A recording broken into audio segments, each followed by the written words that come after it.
పిల్లనిచ్చి పెళ్లి చేసిన ఊరికే కన్నం వేసిన దొంగ అల్లుడు. చూడడానికి విచిత్రంగా ఉన్న అల్లుడే దొంగగా మారి 12 ఏళ్లలో దొంగతనం చేసి పోలీసులకు దొరికి కటకటాల లెక్క పెడుతున్నాడు. గత నెలలో ప్రకాశం జిల్లా ఎర్రగొండపాలెం మండలం గుర్రపుశాల గ్రామస్తులు పనుల కోసం వలస వెళ్లారు. పిల్లనిచ్చి పెళ్లి చేసిన ఓ కుటుంబం అల్లుడైన ముండ్ల రామయ్య తమ దగ్గరే పెట్టుకున్నారు. ముండ్ల రామయ్య క్రికెట్ బెట్టింగ్లు ఆడుతూ చెడు వ్యసనాలకు బానిసయ్యాడు.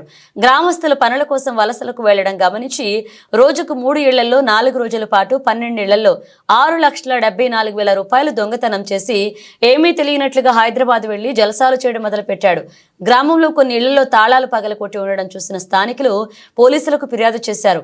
ఈ ఘటనపై ఎస్ఐ చౌడ్రయ్య గుర్రపుశాల గ్రామం పోయి అక్కడ దొంగతనాలు జరిగిన ఇళ్లను పరిశీలించి కేసు నమోదు చేశారు. ఈ దొంగతనంపై పూర్తి స్థాయిలో దర్యాప్తు చేసిన పోలీసులు గ్రామ అల్లుడే దొంగగా నిర్ధారించి హైదరాబాద్లో వలపన్ని పట్టుకుని ఎర్రగొండపాల పోలీస్ స్టేషన్లో మీడియా ముందు ప్రవేశపెట్టారు. ముద్దాయి ముండ్ల రామయ్యను కోర్టులో హాజరుపరిచి రికవరీ చేసిన 6,74,000 రూపాయల నగదును కోర్టు ద్వారా బాధితులకు అందజేస్తామని సిఐ ప్రభాకర్ రావు మీడియాకు తెలిపారు. ఊరి అల్లుడే దొంగ అని తెలియడంతో గ్రామస్తులు అవాక్కయ్యారు.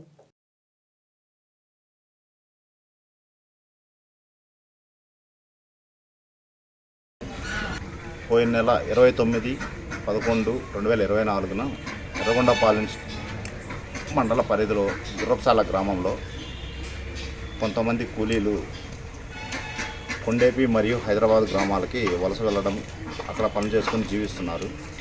వాళ్ళ యొక్క వస్తువులు, ఆర్టికల్స్, విలువైన వస్తువులన్నీ కూడా వాళ్ళ యొక్క గ్రామంలోనే వాళ్ళ ఇళ్లలో ఉంచి భద్రపరుచుకొని వెళ్ళడం జరిగింది. వాళ్ళ బంధువులు ఆ ఇళ్లకు తాళాలు పగలగొట్టడం చూసి దొంగతనం జరిగిందని గ్రహించేసి పోలీస్ స్టేషన్ రిపోర్ట్ ఇవ్వడం జరిగింది. 12 ఇళ్లలో దొంగతనం జరగడం జరిగింది. ముండ్ల రామయ్య, అతనిది కులుకుల విలేజ్, ఇతన్ని అరెస్ట్ చేయడం జరిగింది. ఈ విచారణలో ఇతను క్రికెట్ బెట్టింగ్లకు అలవాటు పడి, బ్యాడ్ హ్యాబిట్స్కి అలవాటు పడి ఈ దొంగతనాలు చేసి ఈ వచ్చిన సొమ్మునంతా కూడా క్రికెట్ బెట్టింగ్లకు, ఆన్లైన్ క్రికెట్ బెట్టింగ్లకు పోగొట్టడం జరిగింది. 6,74,000 రూపాయలు రికవరీ చేయడం జరిగింది. తదుపరి అతన్ని రిమాండ్కి పంపడం జరుగుతుంది. వాళ్ళ యొక్క రికవరీ మొత్తం కూడా రికవరీ చేయడం జరిగింది. వాళ్ళ త్రూ చట్ట ప్రకారం కోర్టు ద్వారా వాళ్ళ ప్రాపర్టీని హ్యాండ్ ఓవర్ చేయడం జరుగుతుంది. ఈ ముద్దాయి